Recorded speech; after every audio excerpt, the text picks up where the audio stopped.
What is going on, guys? Welcome back to Stampede Airsoft. Today we're going to be taking a look at G&G's new SSG-1, or the Speed Soft Gun 1.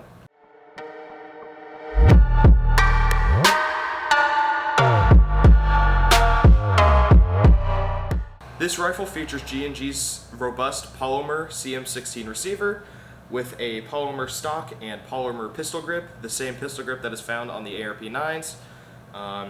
Some of the metal components on this gun are this orange flash hider, this orange outer barrel / handguard, and the buffer tube. Moving back to the stock here, as you can see, it is at a slight angle. This is because this gun is made for Speed Soft, Speed QB, all the Speedy boys in Airsoft. So most of them are wearing some sort of paintball mask or full face protection, which makes it very hard to get right down and see over the top of your rifle.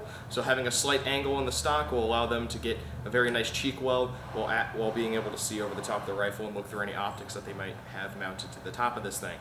On this gun, it is actually possible to adjust the angle that the stock sits at. All you need is an Allen key, which unfortunately does not come with the gun, to loosen this screw right here. So you could go as shallow of an angle as you want, or as steep and crazy as you want to, and then all you have to do to set it is just tighten that back up and you are good to go. With the stock being able to move up and down like that, there is some concern that it will wobble on you while you're trying to use it, but if you tighten it down hard enough, the stock will not wobble aside from the stock itself, but the buffer tube is solid.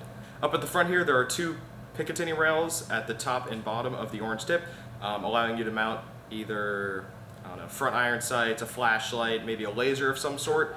But why would you want a laser when you can actually mount one of G&G's tracer units into this thing? Inside this flash hider, you can actually fit G&G's UTV-106 tracer unit. All you need is an adapter, and it fits in perfectly with just a little bit coming out, so you can turn it on and off. Some of the other very standard features on this gun are an ambidextrous magazine release and charging handle. Unlike some of G&G's other rifles, there is only a fire selector on the left side instead of it being an ambi selector. So if you're right-handed, that's perfect. Left-handed players, it's just something you're gonna have to get used to. Most guns do come like this. Pulling back the charging handle, you do have a locking bolt, which is very nice to see. This is a feature that has been seen very heavily used on some of G&G's higher end rifles, but it is very nice to see it on something below $300. And inside, they do have their new rotary style hop up, which will help you get very consistent hop and adjust it just right. And to close that, you'll just hit the bolt release on the other side, goes forward, and that's that. Just like most M4s, this gun is wired to the stock. However, it doesn't have much space for a battery because it is just this buffer tube area right here.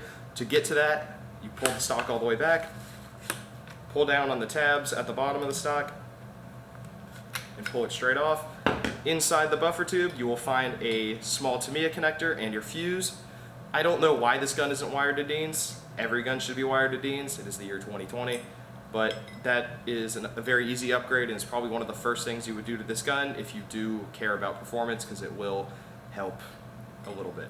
And it is a very cheap upgrade. Inside this gun is G&G's standard version 2 MOSFET and electronic trigger unit, allowing you to get very, very snappy semi-auto shots off, and allowing you to do things like 3-round and 5-round burst. It'll also allow you to run those higher voltage batteries like an 11-1 LiPo or lithium-ion batteries. The one big thing that everybody was super controversial on with this gun was the really long blade trigger that people saw in a lot of the photos and demo videos, but the US market versions of this gun do not come with the very long trigger on them.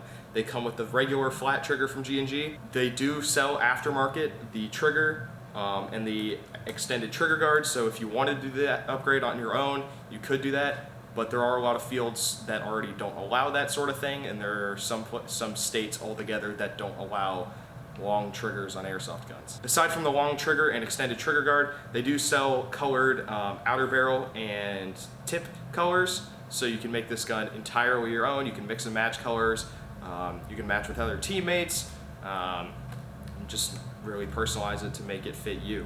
Moving on to the magazine on this gun, it is a brand new mid-cap from G&G.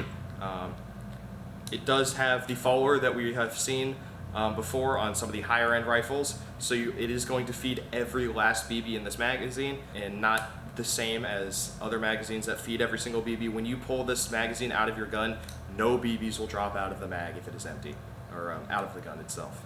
So that is very nice. It does feed super consistently, even with heavier weights, so that if you're using 2.8s, 3.0s, it'll feed no problem. I even had trouble actually filling this thing up because of how heavy the spring is in this magazine. It is translucent, so you will be able to see exactly how many rounds you have left, and they have these very nice indicators, 30, 50, 60, 90 rounds. However, it does only hold 105 rounds, which is a very small amount for what we've seen in mid-cap magazines.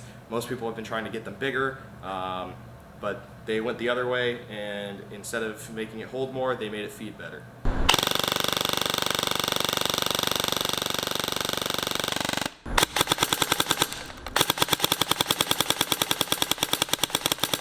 As you can see there from our chrono test, this gun is shooting right around 350 FPS with .20 gram BBs, which is perfect for its target audience, which will most likely be playing indoors, and most indoor fields across the country do have an FPS limit of 350, unless you live in Florida for some reason, which all of them are at 400.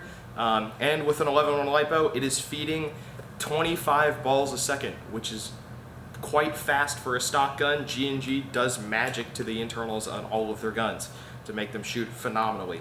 And even without the blade trigger in this thing, you can still get very, very fast semi-auto shots off.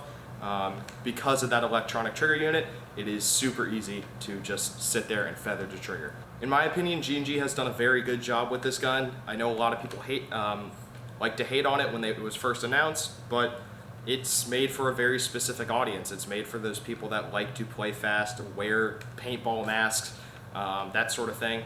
But it does perform very well. It shoots very nice, just the same as all of G&G's other combat machines. Most of the people that hate on this thing have never seen one in person, have never shot one, or even held one, so they don't even know what they're missing out from just casting this thing aside entirely. But the people that will use it will have a fantastic time using this gun because it just shoots so phenomenally. And G&G just hit it out of the park with another gun. This gun is retailing for right around $250 in store and online at StampedeAirsoft.com. As always, thank you guys for watching. Don't forget to like, comment, and subscribe. Go check out our Facebook and Instagram to stay up to date with all the new products and new stuff that's going on around the store and at the field. And as always, I'll see you guys next time.